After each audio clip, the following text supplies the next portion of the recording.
bem-vindos.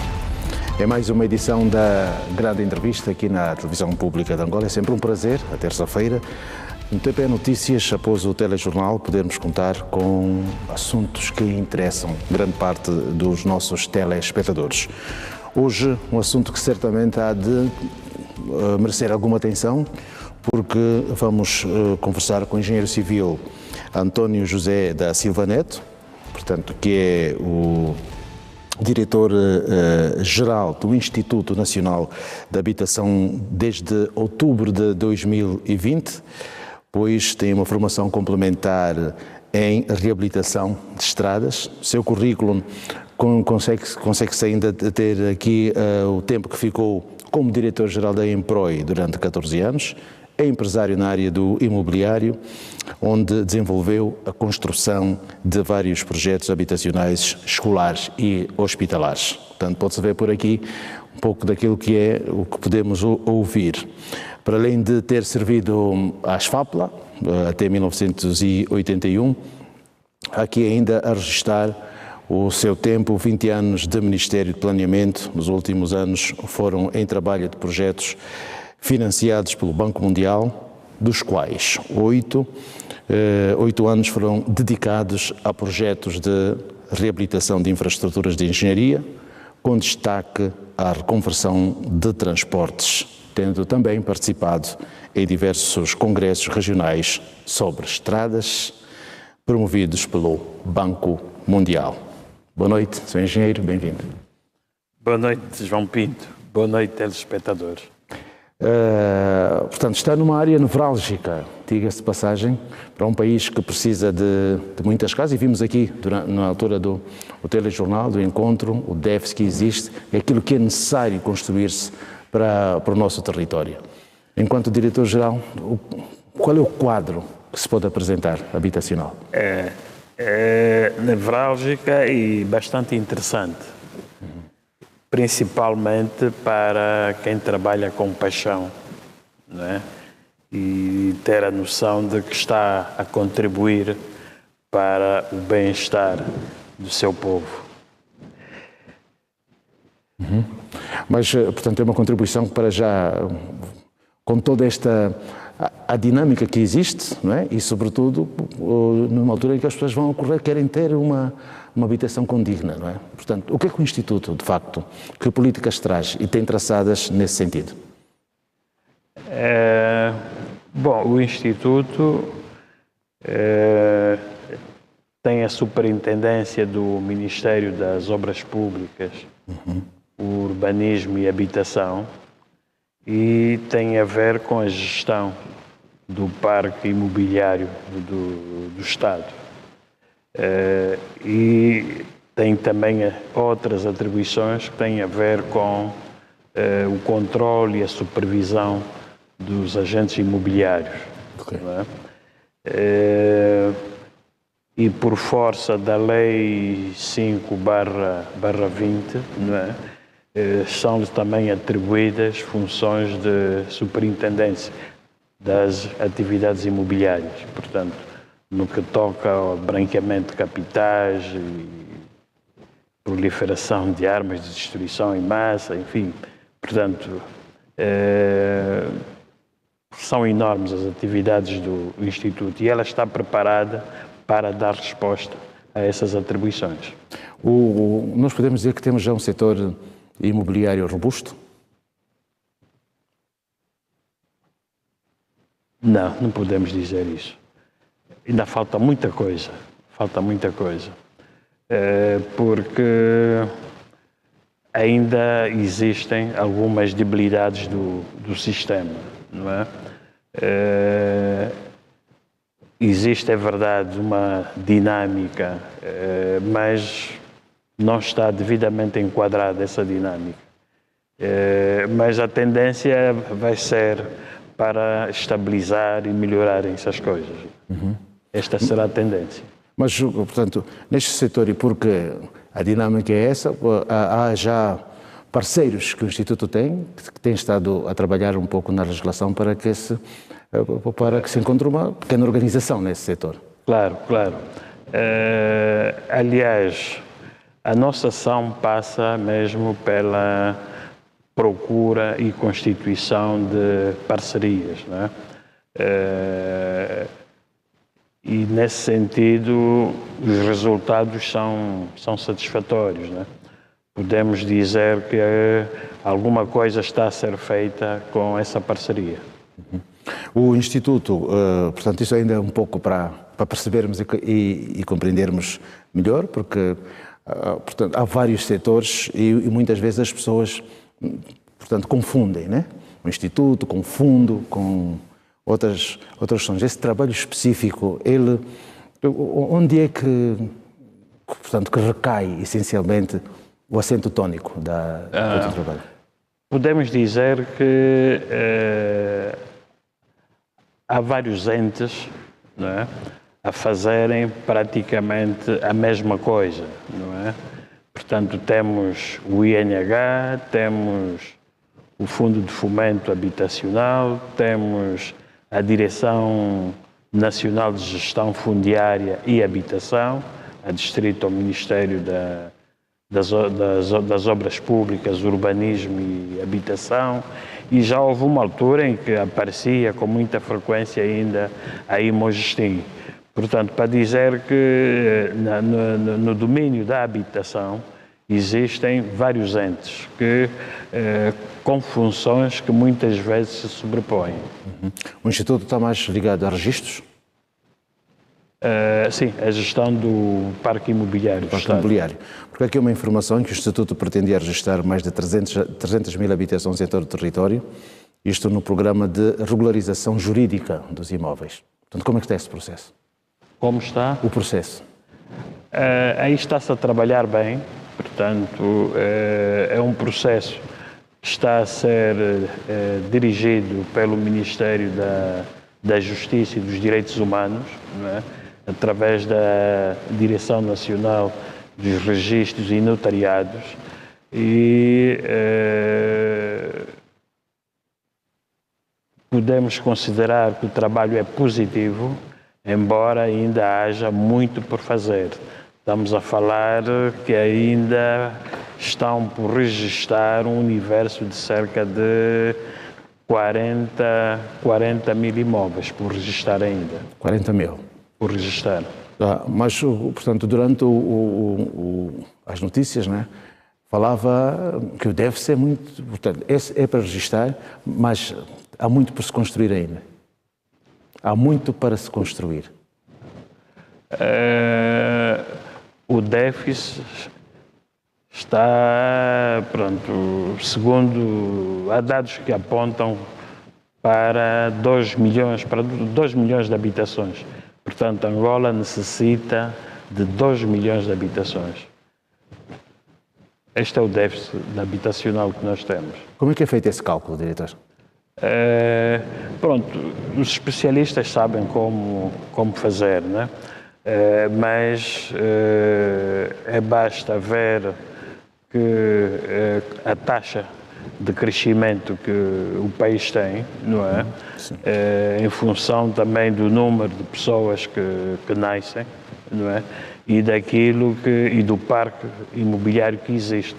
A partir daí calcula-se esse déficit. Antes de falarmos, e este parque hoje, como é que se configura o nosso atual parque imobiliário? O parque imobiliário. Nós temos aqueles imóveis que foram herdados por via de confiscos, né, e nacionalizações, ou seja, por via da Lei 19/91, não é?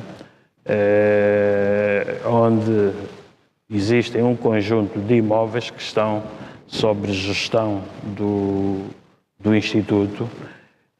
Depois temos aquelas construções que foram realizadas já depois da independência, portanto as centralidades e os 200 fogos e outras, não é? E temos construções também privadas, né? Portanto, das cooperativas e das famílias, não é? Portanto, no fundo, o parque é composto por essa variedade de proprietários, não é? É por aí mesmo onde vai e buscamos uma situação que tem a ver com a regularização jurídica dos imóveis, que, ao que parece, tem sido um dilema para as famílias no país, tal como para os bancos. A questão é quais são as medidas que se têm imposto para a resolução deste problema. Da habitação. Principalmente a regularização, não é? A regularização. A regularização. Não, a regularização é um processo que está em curso, não é? É um processo que está em curso. E como sabe, os procedimentos foram simplificados, não é? O que eu posso dizer é que está a correr e está a correr muito bem. Está a correr muito bem. Quer imóveis antigos, confiscados, nacionalizados, quer imóveis mais recentes. Está a correr muito bem. Mas está um período já muito alargado, não é? É preciso o quê para haver uma maior celeridade? Bom, há um problema que nós temos no nosso país, é que nós às vezes damos passos e não registramos os passos que damos, né? Basta dizer, por exemplo, que a maior parte das centralidades que estavam a ser construídas não estavam registradas, não é? E isto é um processo que não é muito complicado. É como uma criança que nasce na maternidade, né? Quando ela sai da maternidade, ela sai com um papel da parteira, ou da enfermeira, ou da médica. No dia tal, nasceu fulano, os pais são estes, deram esse nome. Com este papel, os pais podem fazer o registro da criança. Na habitação é igual. Portanto, a habitação para existir, não é? Portanto, existe primeiro o terreno, não é? Há um primeiro passo que é a posse deste terreno e depois há alguém que vai pôr no papel a ideia do proprietário.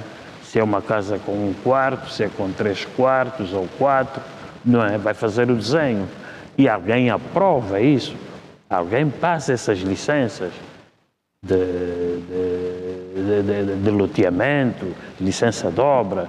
Né? Infelizmente, não há muito a cultura de partilhar a informação. Não é? Aquilo fica com a entidade que aprovou e morreu ali. Portanto, se a partir do momento em que a licença é emitida, ou seja, o loteamento é aprovado, todas as outras entidades estão em condições para fazer o seu trabalho. A AGT sabe que numa determinada área existem tantos lotes com tantas habitações com estas características. Ela, uma vez aquilo realizado, ela pode fazer inclusive a cobrança. Indivíduo do lote tal, olha, tem aqui a sua contribuição para pagar. Portanto, mas para que isso exista, é preciso haver a partilha da informação entre as várias entidades que participam no processo. E, infelizmente, aí ainda estamos a falhar. Nem com o lançamento, por exemplo, foi lançado para o registro, né? Não sei se chama escritórios, mas lançaram algo móvel para poder lançar um escritório móvel para registro. Está a funcionar?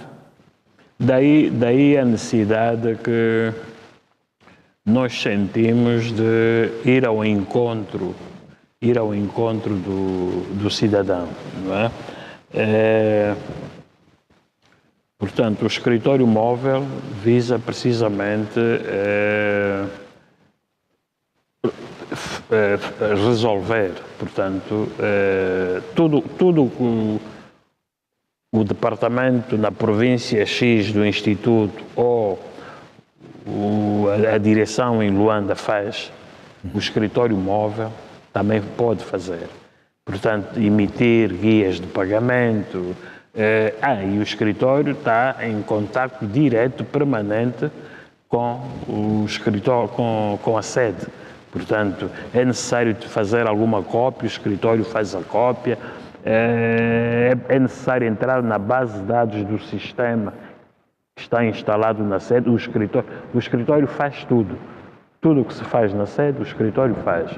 E neste momento temos o escritório em Benguela, no Huambo e em Luanda. Em Luanda estão 2 autocarros. Neste momento nós estamos a fazer o balanço do funcionamento do escritório, para depois fazermos a avaliação e imprimirmos outra dinâmica. Há pouco o diretor falou sobre, portanto, centralidades e os 200 fogos, não é? Principalmente porque quem viaja pelo país nota que os 200 fogos parecem estarem abandonados. Qual é a ideia que se tem relativamente... O que é que se vai fazer com aquilo, com aquelas casas que estão ali, agora no meio do nada? Mas é um número pequeno, não é? Portanto, nós temos o registro e o acompanhamento dos 200 fogos por município. Eles estão sob gestão e coordenação das administrações locais, não é? E então há situações diversas. Há situações em que as casas estão levantadas, mas não têm infraestruturas, outras em que as casas estão a meio, enfim, mas está a ser feito um trabalho no sentido de se revitalizar este programa dos 200 fogos. Mas não está abandonado. Não está abandonado? Nada, não está abandonado. Mas aquilo, portanto, o objetivo pelos quais eles foram construídos mantém-se? Mantém-se, sim. A questão do velho jargão, quem casa quer casa. Portanto, para a nossa realidade vai ser ainda complicado poder-se resolver este problema? Portanto, na medida do possível, não é? Sempre que há disponibilidade, portanto, essa afetação é feita, não é? Portanto, nós, Instituto, nós dependemos muito das cotas que nos são entregues. Ah, tem cotas? Sim, há cotas, sim. Entregues por quem? Pelo fundo? Diga? Quem que atribui as cotas? Não, existe um regime de acesso, não é? O decreto 278/20 define o regime de acesso às habitações construídas com fundos públicos, não é? E nós só obedecemos a isso. E neste momento como é que está em termos de... Não, praticamente o processo de construção de centralidade está descontinuado, não é? Estão-se a acabar mais algumas urbanizações com a empresa Cora, não é? Julgo que são para aí 7, mas a tendência vai ser o recurso às parcerias público-privadas, não é? Portanto, aqueles projetos grandes que nós víamos, descentralizados, isso em princípio está descontinuado.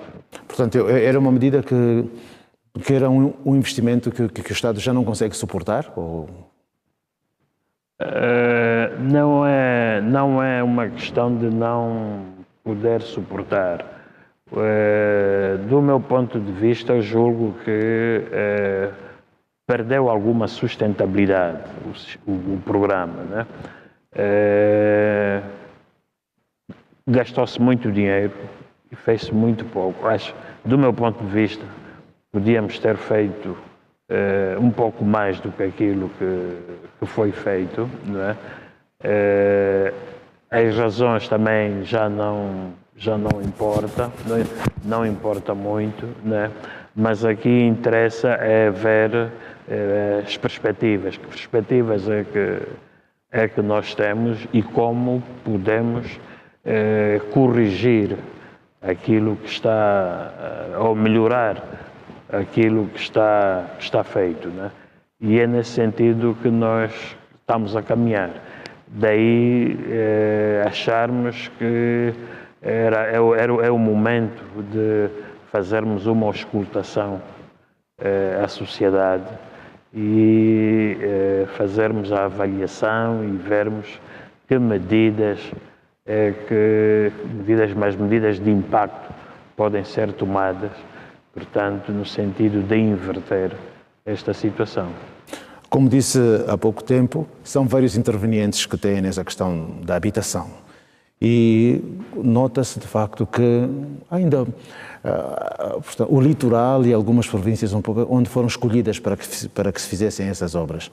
Portanto, em termos de, e já que trabalhou também com planeamento, como é que seria possível fazer um pouco mais dessa extensão para que o êxodo das pessoas que saem de um sítio para outro fosse acautelado? É uma questão bem colocada e preocupante. Preocupante porque nós, quando atingimos a independência, a maioria da população estava no campo, né? Hoje não. Hoje o processo está inverso. Portanto, o campo está-se a despovoar, não é? Porque as pessoas também vão à procura das melhores condições, não é?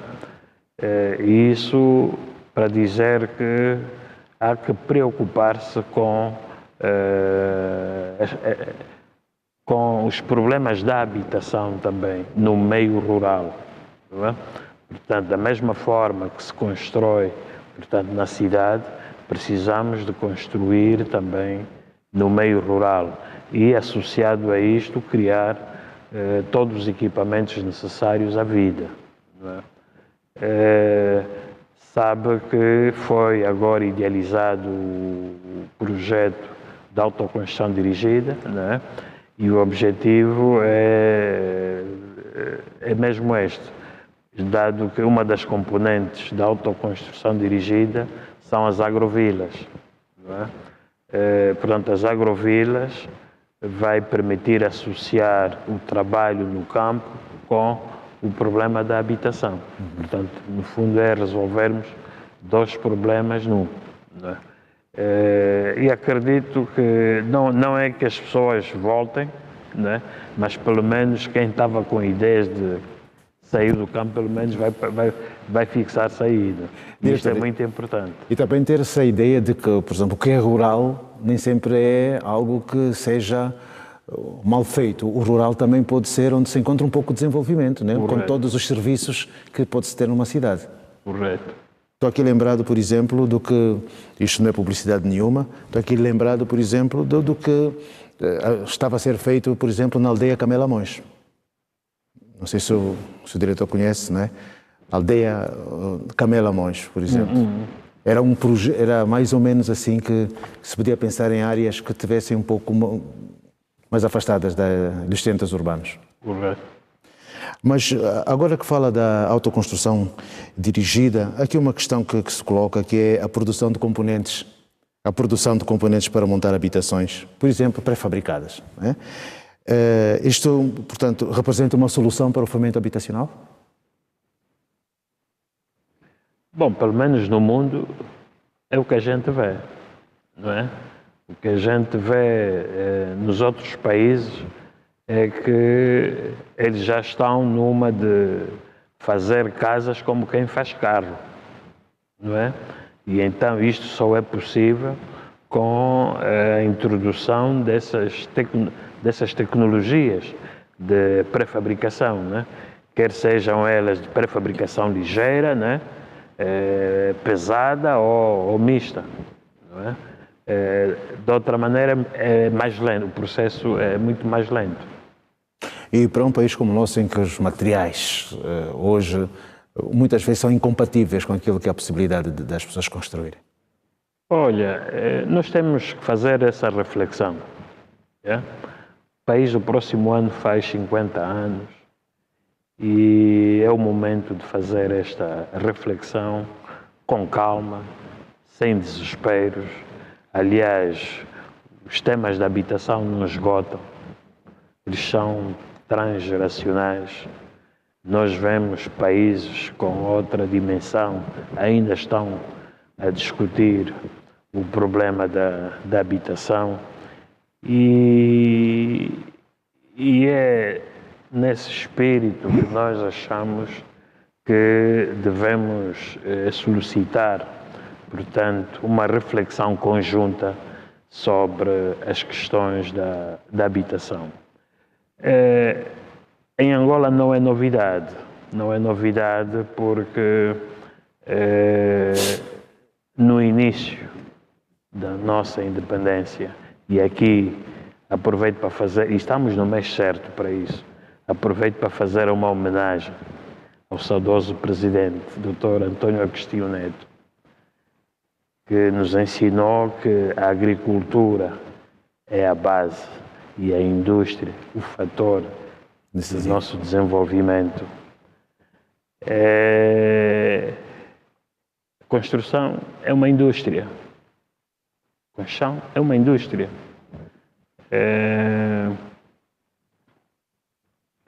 E aproveito também para homenagear, desculpa a ousadia, o engenheiro Rezende de Oliveira, primeiro-ministro da construção, que soube, de facto, interpretar as preocupações, a ideia estratégica do então presidente e deu início, deu os primeiros passos. Não é? Nós tivemos em Angola o sistema Sandino, o sistema Giron, o sistema IMS, quer dizer Indústria de Material de Sérvia. Estou a falar de processos pré-fabricados, estou a falar do sistema túnel, não é? Criaram-se empresas como a Pré-Fabricados, a Ecocampo, mas, portanto, infelizmente, estes foram processos que não evoluíram, né? Ou seja, não deram tempo para que pudessem crescer, mas ficou a ideia de que a solução do problema da habitação é mesmo este. Havia condições... E não é só a habitação. Sim, hoje em dia, os grandes problemas das vias de comunicação é a pré-fabricação, principalmente aí já a pré-fabricação pesada. E quando nós entramos nisso, temos que ver qual é o ferro, porque não vai fazer esses grandes viadutos importando ferro ou importando cimento, né? Portanto, precisamos de refletir, precisamos de ouvir, precisamos de ver o que é que podemos simplificar, porque temos muita coisa já. Agora, precisamos de ir retirando aquilo que não interessa e melhorarmos os procedimentos. Sr. Engenheiro, quando olhamos para aquela que é a própria realidade do nosso país e olhamos para a questão da habitação, portanto, nos últimos anos, portanto, aos olhos de todos, notou-se uma grande construção e aquilo que se tinha em que os jovens ficavam até aos 40 anos em casa dos pais começou a diminuir de maneira considerável. Mas ainda hoje há queixas, né? Porque, portanto, há uma mentalidade em que o jovem às vezes não quer sair, mas há outra onde ele não tem para onde ir para poder entrar para uma casa, seja T1, T2 ou T3, depende, recorrendo à banca. Portanto, como é que isto pode funcionar? De facto, o que é que se pode incutir para que haja essa parceria em que o cidadão possa recorrer a créditos, à banca, para poder organizar a sua vida, né? Porque, portanto, depois tem um certo tempo para pagar. Não, a situação da habitação é dramática. nós podemos afirmar isso, nós que estamos em contato. Eu tenho programado as terças-feiras para receber as pessoas, ouvir as pessoas. E é dramático, é dramático. Situações, bom, a gente às vezes teme que não é falta de sensibilidade, mas não dá para... são muitas situações, não é? Nós temos... A questão da habitação é um processo, é uma cadeia, não é? O Estado deve concentrar-se na habitação social. É verdade que muito do que se fez não é habitação social, portanto, mas chamamos habitação social. É verdade que levamos a fasquia da habitação social muito por em cima. Precisamos de corrigir isso. Precisamos de tipificar devidamente a habitação social. Precisamos de ver incentivos para quem trabalhar para a habitação social. Estou a falar, por exemplo, empresas produtoras de materiais de construção. Olha, só para dar uma informação, amanhã temos agendado um encontro com o Dr. Severino, da AIA, mesmo para abordar questões dos materiais de construção. Os preços dos materiais de construção são muito altos. Portanto, o Estado tem que resolver o problema das infraestruturas, tem que colocar lá a água, tem que colocar a energia. Não faz sentido, por exemplo, a zona é atravessada por linhas de alta e de média tensão e embaixo não tem energia. Não pode, isso não está correto. Há o esforço das famílias. Pronto. O primeiro problema que existe já aqui é como conseguir um pedaço de terra. Né? É uma dificuldade enorme. Como conseguir até o pedaço de terra, o lote de terreno para o direito de superfície, né? O direito de superfície para construir, como conseguir os materiais, enfim, nós precisamos de refletir nisso tudo. Os nossos pais, os nossos avós construíam, não é? Hoje não quer dizer que não façam. Existe também iniciativa das famílias, não é?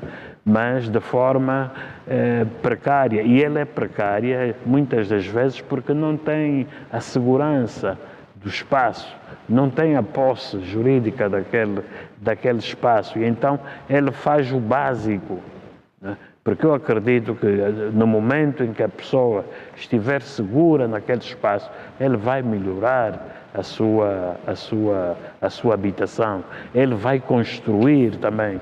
E então aqui é possível haver esta sinergia, né? Esforços do governo, esforços do executivo e esforços das famílias. Esforços das famílias, esforços das cooperativas, esforços das empresas. E aqui, no momento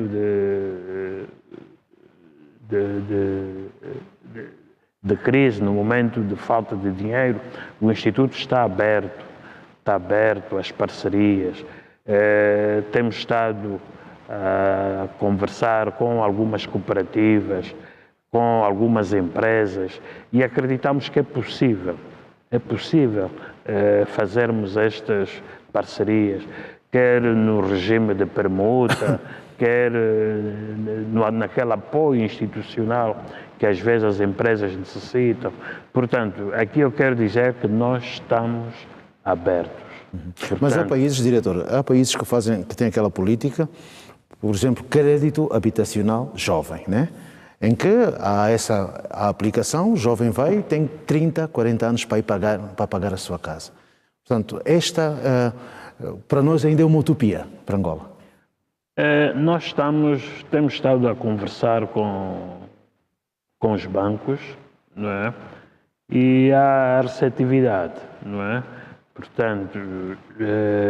O problema é a garantia mesmo da terra. Não, quer dizer, a culpa também não é só do lado do banco, não é? Portanto, isto é uma discussão, portanto, e os ganhos têm que ser mútuos, né? Portanto, nós consideramos que os juros estão altos, porque o que nós vemos nos outros países, os juros andam de 1 a 3, sim. Aí nesse intervalo. E os bancos estão a perceber isso.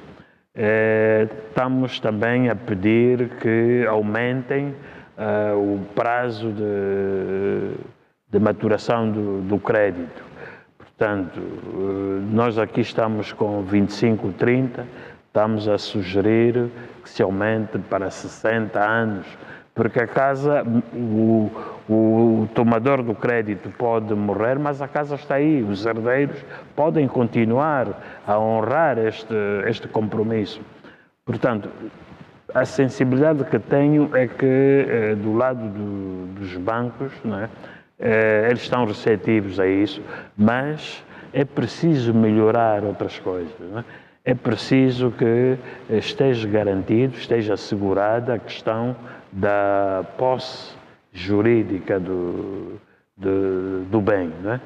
Por outro lado, também estamos a sugerir que os processos que forem a tribunal que sejam mais céleres, que, se possível, que se crie uma câmara ou um centro específico para tratar de questões da habitação.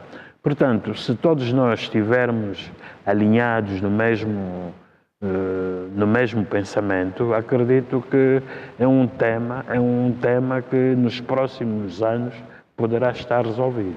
Mas o Estado, isto para funcionar é preciso que haja empresas construtoras que tenham no mercado e que possam colocar, portanto, as habitações para as pessoas irem escolher e poderem ir ao banco. Só que mas desculpa só, mas a questão do crédito não é só para quem vai comprar casa. Sim. Aquele que constrói também precisa de um crédito.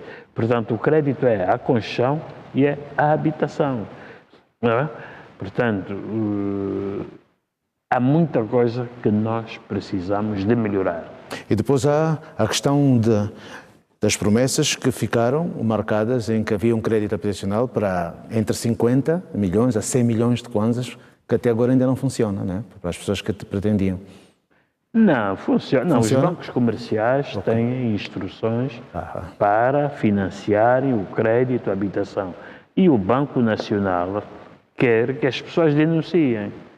Olha, eu tenho estas condições no Banco X, fiz essa solicitude de crédito e o banco não me quer dar o crédito. É preciso. É preciso haver intenção de cidadania também do cidadão. Claro. Muitas vezes falha. Claro. Pois, mas eu questionava, o Estado tem, e falou agora de cooperativas e empresas, o privado está bem colocado na senda da construção de casas. Portanto, vemos mais, a cooperação chinesa que vai fazendo alguns condomínios com os preços que tem, inclusive cá a nível de Luanda a fazerem uma outra cidade, né, aí junto na área que vai para o aeroporto, novo aeroporto. Portanto, como é que isso funciona? O Estado está disponível a abdicar de ser o maior construtor e deixar o privado fluir? Não, eu acho o seguinte. Em Angola, todos os braços são poucos para as necessidades que nós temos. Portanto, falou do chinês como podia ser outro. São poucos. Que haja mais empresas do género. Né? O que nós precisamos é de desburocratizar, desmistificar as coisas e deixar o mercado funcionar. Que sejam nacionais ou estrangeiros, o importante é que se crie essa riqueza. Isto é que é o importante. E que se resolva o problema da população. O Instituto sozinho não consegue fazer isso? O Instituto? Sozinho não consegue fazer isso. Lutar para que, portanto, haja maior celeridade, que haja menos burocracia?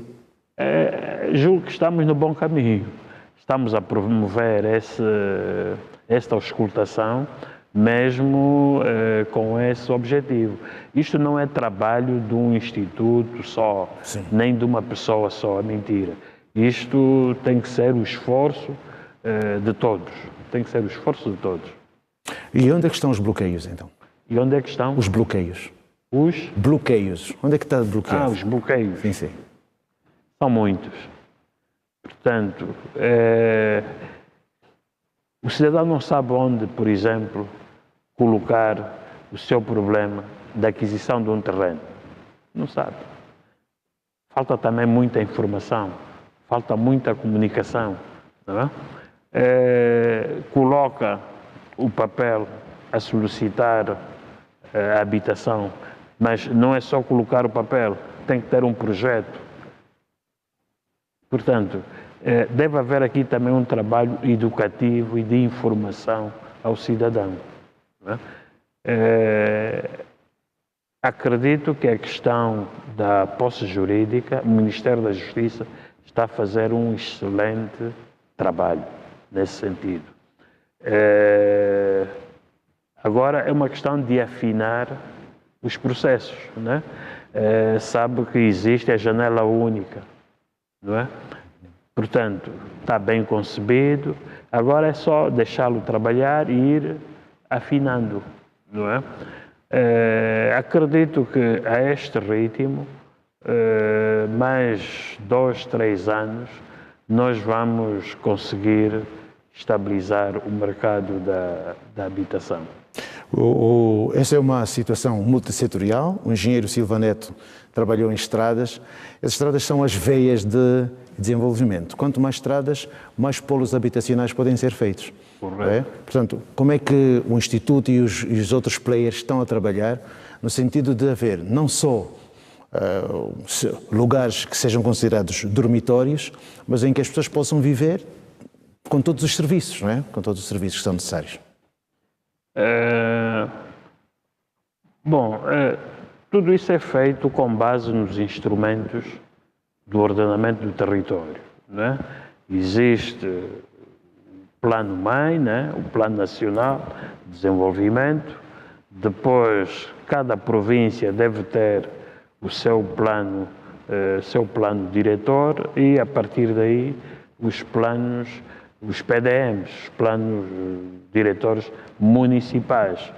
Aí onde está um déficit muito grande, ou seja, nem todos os municípios têm plano diretor.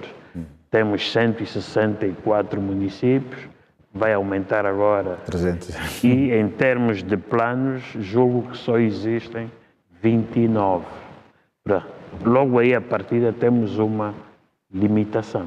Né? Por outro lado, que esses planos não sejam arquivados, que esses planos devem ser partilhados, principalmente com a AGT, porque a AGT perde dinheiro. Porque se a AGT é informada atempadamente dos planos que existem de loteamento, das afetações de terrenos que são feitos, ela está em condições de, passado um período, começar a cobrar. Não é? Portanto,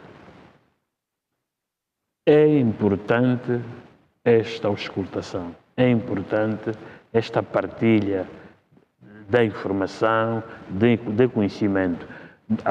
Hoje de manhã fizemos uma reunião de auscultação, já a outro nível, a nível institucional, onde estiveram representantes do IGCA, do INOT, do Ministério da Justiça, do MAT, E foi foi um bom exercício. Foi um bom exercício. Permitiu ver que estamos todos alinhados e acreditamos que esses constrangimentos vão ser ultrapassados. E falando deste encontro, vários intervenientes iria questionar, portanto, Luanda vai acabar por ser dividida, é uma das províncias, né, na novo diploma DPA. O que havia para um conjunto de Luanda com Icolibengo vai ter que ser reorganizado. Isso também está nos planos de trabalho do Instituto Nacional de Habitação. Como é que isto vai funcionar agora? Não, isto primeiro, nós só vamos receber o que nos for assim. Okay. Isto primeiro é lá em cima, né? Uhum. Acredito que terão que fazer revisão dos planos, né? Terá que haver uma revisão do plano de Luanda. Tem que se rever e fazer um novo plano. Portanto, mas aquilo que o Instituto registrou até agora inclui a futura nova província, está registrado como Luanda. Não, mas isso não tem problemas nenhums. É só dividir depois. Não, é só dividir, não tem problema. Esta questão quando olhamos para esses aspectos e quando queremos falar de algo concreto, né? Porque é das grandes necessidades do homem. A habitação é uma das principais necessidades do homem, porque desde os primórdios que proteger-se da chuva e do sol foi sempre é um direito fundamental e é constitucional. Portanto, como é que se sente enquanto diretor quando houve de facto que há pessoas que ainda padecem, vivem em condições que não são as mais dignas para um ser humano? Não é fácil. Não é fácil. E principalmente quando não há condições para acudir a esta situação. O que nos tranquiliza é que estamos a caminhar no sentido de minimizar este déficit. Portanto, isso dá-nos algum... Pronto. O ideal seria ter um déficit zero, né? Mas que se consiga baixar um bocadinho já é muito bom, né? Sr. Engenheiro, qual é a vantagem de terem todo o património imobiliário registado? Qual é a vantagem? A vantagem, sim. Porque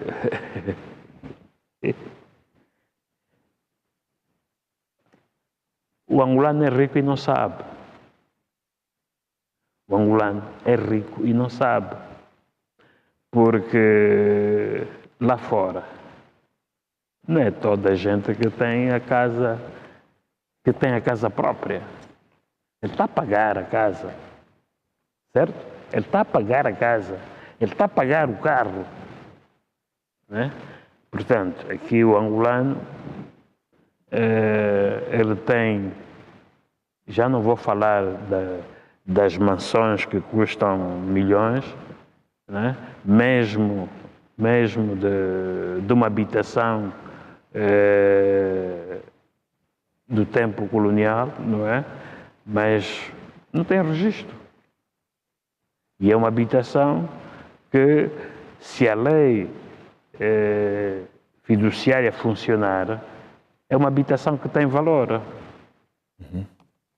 É uma habitação que tem valor. A pessoa pode hipotecar a casa e conseguir empréstimos para desenvolver outros negócios. Isto só é possível se a pessoa tiver o bem registado. É como quem tem um carro e não tem papéis, não tem o registro do carro, quer dizer, não é possível. Não é? Essa história, o que eu coloco agora é que é interessante, portanto, quando são ricos e não sabem, não sabem, porque eles conseguem alocar milhares e milhares de kwanzas e aquilo fica aí sem o devido registro. É o que acontece. Nós somos ricos e não sabemos. Não só pelas facilidades que Deus nos deu, temos um país maravilhoso,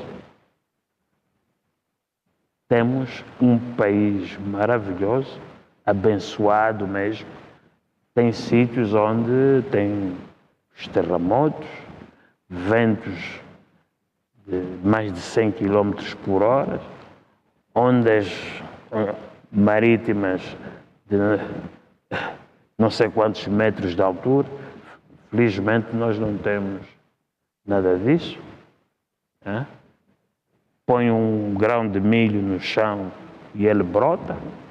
Tem sítios onde isso não acontece, nem mesmo pondo água, não acontece. E nós não valorizamos isto, não é? Nós não valorizamos isso. Temos 2 portos com condições naturais. A ilha é o quebra-mar do Porto de Luanda, a Restinga é o quebra-mar do Porto de Lobito. Noutros sítios, para você fazer um porto, tem que construir um quebra-mar. É quase o valor do porto. Nós aqui temos... Isso Deus já nos deu. Deus já nos deu isso. O angolano tem 2, 3 carros. Classe média tem 2, 3 carros. Lá fora ninguém tem 2, 3 carros. Mentira. Lá fora ninguém tem mais de uma casa. Aqui tem pessoas que têm mais de uma casa. Mas não tem papel. Acredita. O angolano é aquele que chega a comprar uma casa de $500 mil, $1 milhão, e para além do compra e venda não tem mais nada. Mas isso porque ele tem receio depois de pagar a devida compensação ao Estado? Não, porque, portanto, mesmo as pessoas que muitas vezes arrendam, não vão ao fisco, não dizem que têm a casa alugada e têm que pagar um determinado valor ao Estado, né? Portanto, eles acabam por ficar com tudo. Nós estamos numa outra campanha que é de sensibilização às pessoas que beneficiaram-se de habitações do Estado, assinaram o contrato e não pagam renda. E já estamos há 1 ano. E não pagam. E muitos já subalugaram. Isso não é normal. Não é uma coisa normal. Desculpa. Então, nós temos que começar a normalizar as coisas. Mas isso não é por causa da sobreposição, porque são várias entidades que vão cobrar e depois... Em parte. Um dos grandes problemas da sobreposição é a estatística. Eu, pessoalmente, tenho muitas reservas sobre os dados estatísticos. Porquê? Porque a partilha de informação é deficiente. Não é? E então, a base estatística para poder gerir, a partida fica viciada, é duvidosa. E isto porquê? Porque são mais 4 ou 5 entes a fazerem todos a mesma coisa. Fica complicado. Não há uma cultura de partilhar informação. Portanto, o angolano é um bocado avesso a isso. Eu sei, eu posso, é meu segredo, e pronto, e vou com o meu segredo. Isso faz lembrar os números que às vezes chegam à imprensa, né, via fontes que têm a ver exatamente com a habitação. Ora, porque nas centralidades mais de 50% não pagam, 80% não paga, 30% não paga. Não se tem assim uma ideia depois para a responsabilização. Como é que isso funciona a nível do Instituto? As pessoas... Na vida pacífica podemos dizer que 80% dos habitantes não pagam. Estamos na campanha, a campanha é porta a porta, está a finalizar agora. Mas é negociado, ele não tem que pagar tudo o que deve, depois vai amortizando, é isso? A dívida é para ser paga, né? Pode negociar, mas tem que haver sinais de que a pessoa está a pagar o que deve, não é? Porque ao assinar um contrato, aquilo é um compromisso, aquilo não é qualquer coisa, aquilo é um compromisso. Há que honrar este compromisso, né? Nós precisamos de... e não é só a habitação, e há outras responsabilidades, a água, a energia, são serviços que têm que ser pagos. Portanto, as pessoas têm que pôr na cabeça que têm que pagar estes serviços. Portanto, as pessoas que recorreram a essas centralidades, por exemplo, portanto, a quem esteja a pagar, no fim de todo o pagamento, ele registra a casa como sendo própria ou a casa continua a ser do Estado? Não, depende da modalidade do acesso, não é? Portanto, o 278 define, né, e estabelece as cotas, não é? Portanto, se o teu acesso é no regime de renda resolúvel, depois daquele período você pode solicitar a alienação do imóvel. Mas ainda assim continua a pagar alguma coisa no Estado? Bom, e é só já com a AGT, né? Ok. Mas é uma coisa... É o IMU, etc., essas situações. Mas, portanto, há aqui, o Dizentes, várias iniciativas, né? Há as casas evolutivas, que foram também desenhadas para que os cidadãos pudessem portanto, ter um ponto de partida para depois fazerem o resto. Bom, isso são, como é que eu posso dizer, são iniciativas, não é? Que começam, não é? Com um determinado objetivo, não é? Depende de quem toma a iniciativa, né? Diz, olha, não, nós vamos avançar para este programa, mas de forma evolutiva. Vamos construir até aqui e daqui para frente, se ele quiser, continua. Portanto, tudo isso é possível. Tudo isto é possível. Mas esse é um programa que depois entrega ao privado ou o Estado depois faz um acompanhamento? Qualquer um, quer dizer, é assim... A questão da casa é como o pão, pronto. Fazer pão, construir é igual, não é? Pronto, é uma técnica, não é? Fazer pão é técnica, não é? Juntar a farinha, o fermento, o sal, a casa é igual, pronto. Agora, como é que vai distribuir isso? Como é que vai distribuir esse pão? Como é que vai distribuir esta casa? Esta é outra coisa. E então, e o ideal aqui é sempre não misturar tudo. Não misturar tudo. Analisar as etapas do processo. Não é? A primeira etapa qual é? É para fazer os desenhos, não é? Fazer os desenhos é a construção. Não é? Fechou a construção. Sabe quais são os preços unitários, quais são, o que é que o negócio da construção gera. É? Isto é só construção. Fechou. Depois a outra parte é a comercialização. É outro negócio. Outro negócio. Daqui para frente há estas margens, que se chamam margens de comercialização. É aceitável, não é aceitável, está elevado, não está elevado. Isto é outra coisa.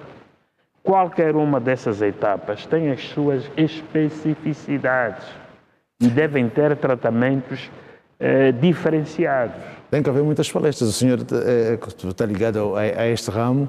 Este é um dos grandes negócios do mundo, não é? Portanto, a imobiliária, a construção, é sem dúvidas dos grandes negócios. É possível, é possível. Nós estamos mesmo a terminar. Depois de tudo isso, o que é que acha que pode ser feito para que se possa estabilizar os constrangimentos do setor imobiliário? Depois do que eu disse, não, estabilizar. O que é que se pode fazer para estabilizar? Bom,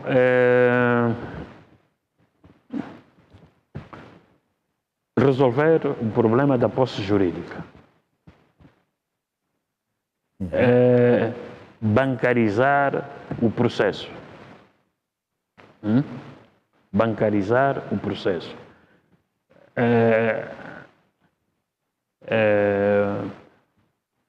E depois normalizar os procedimentos.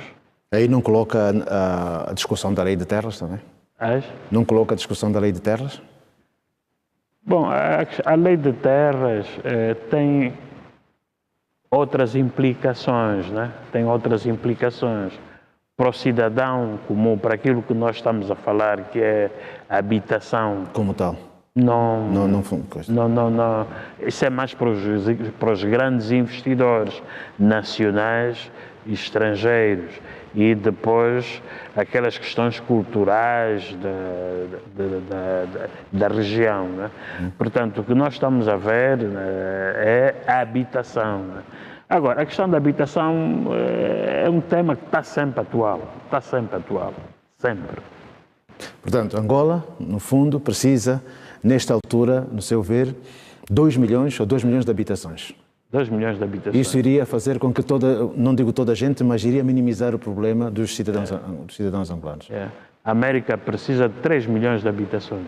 3 milhões. É o déficit dos Estados Unidos da América. Portanto, nós estamos aí numa estimativa de 30, 40 milhões até 2030, para aí. Em escala, nós precisamos mais. Mais. Uma casa para 3 milhões, para a quantidade que eles são, é muito pouco, né? E para isso... Mas só para dizer, eu não sei qual é o déficit em Portugal, mas só para dizer, cada país tem os seus problemas em matéria de habitação. E a habitação é sempre... A habitação sempre foi um tema atual. É sempre um tema atual. E haverá recursos humanos suficientes para construir esse número? Todos são necessários. Nacionais e estrangeiros, todos são necessários. Sr. Engenheiro António José da Silva Neto, muito obrigado por ter estado connosco nesta noite. Passamos aqui esta hora a falar um pouco sobre o Instituto Nacional da Habitação e, sobretudo, a visão que se tem para os próximos tempos. É diretor desde 2020. Para terminar mesmo, portanto, no Plano Nacional de Desenvolvimento, portanto, vai-se conseguir, pelo menos, encontrar uma maneira de, nos próximos anos, até 2027, 2032, construir-se o máximo possível para o cidadão não se queixar tanto? Acho que sim. No que toca ao Instituto, nós estamos aí com um grande desafio, que é o KK 5800. Foi projetado para 5.800 habitações e nós estamos a lutar para duplicar para 10.800, não é? Pensamos ainda também no âmbito das parcerias, poder desenvolver programas de construção aí para 3.000 habitações, mais 3, já vimos 10.800, mais 3.000 e ainda no âmbito das parcerias público-privadas poder desenvolver ou sugerir alguns projetos de requalificação urbana e ambiental de cidades. Portanto, há muito trabalho pela frente ainda. Muito bem. Tem então os números que são sempre essenciais para o desenvolvimento do país. Agradecemos a sua companhia, caro telespectador. Na próxima terça-feira voltaremos a estar juntos. Boa noite.